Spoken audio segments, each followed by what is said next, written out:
Chapter 3, Writer or Scientist. Rachel entered Pennsylvania College for Women in 1925, during the middle of the Roaring Twenties. At last the war was over. Hymns were raised to the knee for the first time. Businesses were growing. The whole country was in a playful mood, a mood 18-year-old Rachel could not share. It was hard on Rachel, not having the money that the other girls did. It meant she couldn't have lovely new clothes. Even so, she always dressed with care. She wore only a touch of lipstick, and her soft brown hair was held neatly with a barrette. She was slender and attractive, but when classmates invited her along to movies or to go out for sodas that she couldn't afford, Rachel had to make excuses. She felt lucky to be in college at all, and she told herself she was there to learn, not to play. Rachel did everything she could to learn more about writing. She wrote for the student magazine and newspaper. As a reporter, she had to talk to many important people. Rachel found she wasn't shy when she was working. Rachel's English class teacher, Grace Croft, quickly became her favorite. Rachel was one of Miss Croft's favorite too. It wasn't often that a student came along who showed such a gift for writing and also had the determination to become a writer. Though Rachel had already decided to major in English, she had to take many other courses to earn her college degree.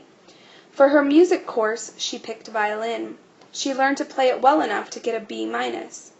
Rachel was one of the top 10 students of her class by the end of the first year. In her second year, Rachel had to take a science course. She didn't want to. Though she had always found nature exciting, her high school science classes had been dull. But Rachel found nothing dull about Miss Mary Sinker's biology class. Miss Sinker led many field trips to state parks. Once she took them to a spot where a hillside had been blasted away to make a flat space for railroad tracks. With hammers and chisels, the girls split apart layers of rocks. One dull gray piece broke open in Rachel's hand. Hidden inside was a fossil fish that once swam in an ancient sea. To Rachel's surprise, she found the indoor science work with Miss Sinker exciting too. Cutting open grasshoppers, starfish, and frogs showed Rachel the beautiful plan inside animals.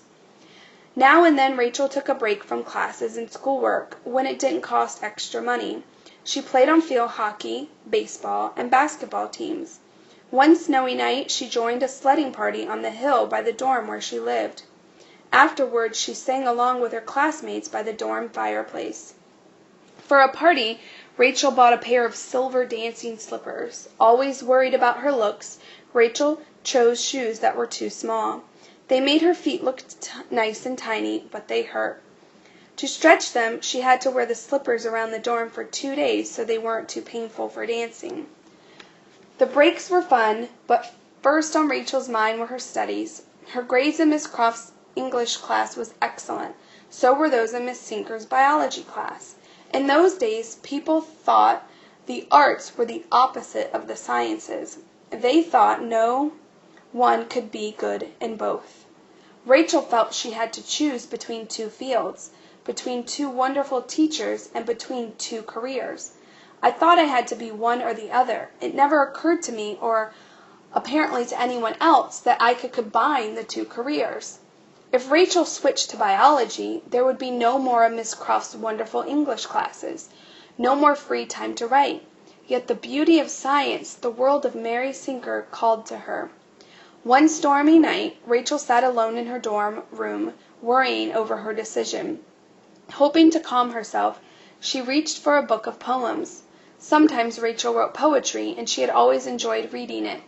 As the wind howled outside the windows, Rachel turned to Alfred Tennyson's poem, Locksley Hall.